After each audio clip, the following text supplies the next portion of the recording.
Hey guys, it's Charlie. I just got out of seeing Faces of Death 2026, and my thoughts on it are that it was a relevant, good watch. Now, Faces of Death, for those who aren't aware, these were a series of films released in 1978, a couple weeks after Halloween. So this was 1978.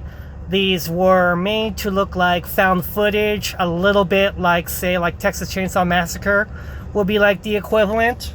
Texas Chainsaw Massacre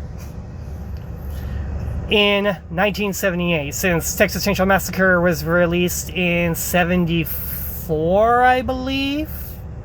Yeah, so what we know now is that Faces of Death was essentially, it was made to feel realistic, even though what you were seeing on film was killings, essentially. Very stylized killings, which were fake. Where this iteration of Faces of Death, which was released by the horror network Shudder, which now has the rights to stream one of my favorite shows of all time, Tales from the Crypt. Woot woot. More Crypt merch coming, I'm hoping. I would love to see that. More Crypt merch in the Zygeist. Oh, yeah. So, original Faces of Death, they were mockumentary, made to look real killings. Where this Faces of Death goes is that the killer is inspired by these killings. And he's posting his footage on like a YouTube or a Reddit type. And you have the hero, Margo, who is essentially a content flagger, basically.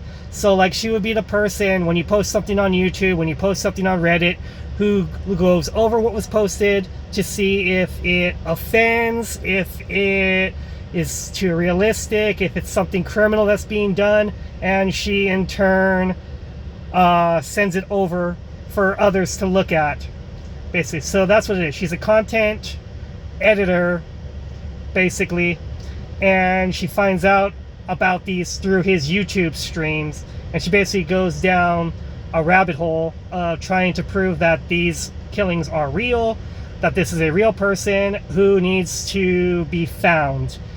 And the reason why cops don't believe her, that they think she's making this up, is because she herself is suffering from PTSD from a previous psychologically damaging incident that still affects her to this day, and her journey is essentially coming to terms with this past mistake that she has made to help these people that she knows are hurt, that she knows need her help.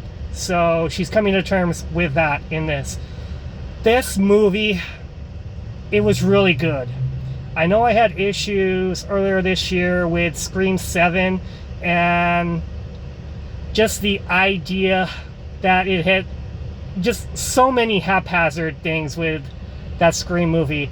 The idea of deepfake and meta-reality kind of merging into our reality, kind of. It's really just a idiotic idea. And that's why that one didn't do so well. But yeah, so like this idea that what you're seeing is real. People are seeing it. People are reposting it. People are commenting on YouTube on if this is real, if this is fake, yada, yada, yada. And this killer in this movie, he's getting off on this idea. Like, he loves the idea that online, he's a legend. Essentially, he's having fun with that idea that he's a legend. He's going back and looking over his videos. He's reading the comments of what people are saying. At one point, he's trolling back, essentially, because somebody says something that he takes offense to. It's very hyper-realistic. Like, I feel this took a more realistic look at the idea of meta, basically like influencers, people who post stuff for content and how they react when the content is either applauded or if it is just flagged and essentially just being argued with. So I really like that they made it more realistic. The humor aspects that the Scream films were known for, that I really felt just kind of took a plunge in Scream 7 because it just felt like it was unrealistically written by AI, where characters that I feel like I've known all these years were just doing and saying things that didn't feel realistic to them because the script was written by an algorithm and the producers just went with it. Like this, for me, just feels like a more realistic look at content, at fake videos. I really enjoyed it. I really enjoyed this movie. A lot of people are probably not going to be into it because this very much... I mean, look at your inspiration. You're talking about Faces of Death, mockumentary killings, and this is just taking the more realistic approach. Was what if this was really done in real life and this guy's just posting his stuff online for people to look at, comment on, share.